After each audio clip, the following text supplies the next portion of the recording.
Ya, selamat sore teman-teman. Ini kan kebetulan kita tadi ada tugas kelompok karena Latsar ini secara jarak jauh, maka via media Zoom ini kita manfaatkan. Tugas kita tadi adalah tentang bicara bagaimana membuat mind mapping untuk wawasan kebangsaan. Nah, ada ide kah dari teman-teman? Cuman supaya tidak panjang lebar diskusi kita, kalau bisa kita buat satu orang satu mind mapping beserta subbab di bawahnya. Jadi ada 4 mind mapping untuk menjelaskan wawasan kebangsaan. Karena ini diskusi kelompok, maka kita buat satu orang satu untuk menjelaskan aspirasi yang ada di dalam kepalanya. Oke Bang, jadi tadi udah aku susun sih, bentar aku share screen ya. Nah ini teman-teman, nah, pertama itu poin dari aku sih, yang pertama harus ada nasionalisme. Nah di dalam nasionalisme ini ada 3 komponen nih, ada sejarah bangsa, Indonesia, identitas bangsa, semangat bela negara. Nasionalisme sendiri kan, kalau kita tahu itu bagaimana kita mempertahankan kedaulatan sebuah negara. Nah, kenapa kaitannya dengan sejarah bangsa Indonesia? Ya, karena seperti pepatah kata-katanya Bung Karno, bangsa yang kuat harus bisa tahu sejarah bangsanya seperti apa. Kedua itu identitas bangsa. Ya, gampangnya aja ya bahasa. Bahasa itu mempersatukan kita. Bahasa nasional kita kan bahasa Indonesia.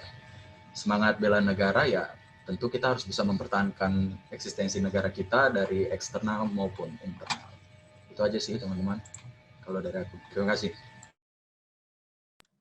Oke, makasih Pak C. Andrew Rafael, masukannya sangat baik. Mungkin yang kedua kita kasih kesempatan untuk perempuan satu-satunya yang ada di sini untuk bicara.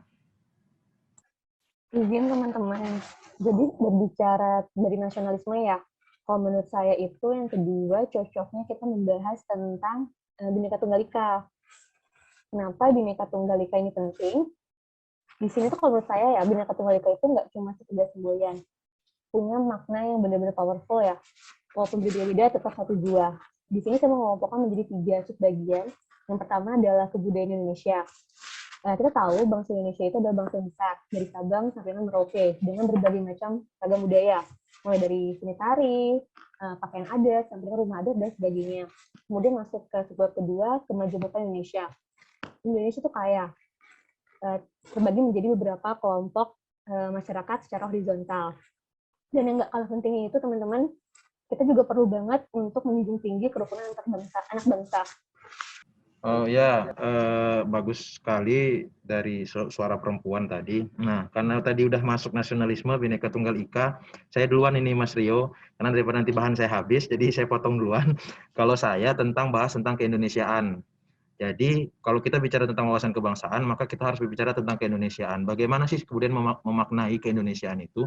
Kalau menurut saya, di mind mapping wawasan kebangsaan itu perlu adanya 2 hal penting yang sebagai 2 sisi mata uang, yaitu wawasan Nusantara dan falsafah bangsa. Nah, penjelasan untuk menjelaskan itu, untuk menjelaskan bahwa bangsa ini kemudian berdiri dengan peluh keringat. Nah, untuk itu maka kita perlu mengajarkan pada generasi-generasi selanjutnya bahwa negara ini tidak berdiri atas dasar pemberian.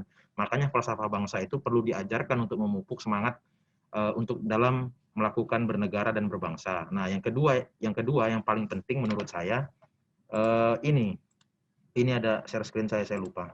Nah, yang ketiga maksudnya adalah makna butir-butir Pancasila.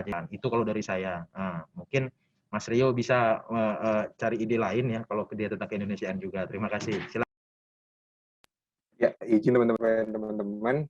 Kalau saya sih nambahin aja paling kalau ngomonginnya wawasan kebangsaan, jangan lupa juga terkait sama persatuan Indonesia. Karena kan kalau kita lihat yang dibilang teman-teman semua tadi dari nasionalisme, keindonesiaan, terus Bhinneka Tunggal Ika, itu kan ujung-ujungnya nanti ke persatuan Indonesia.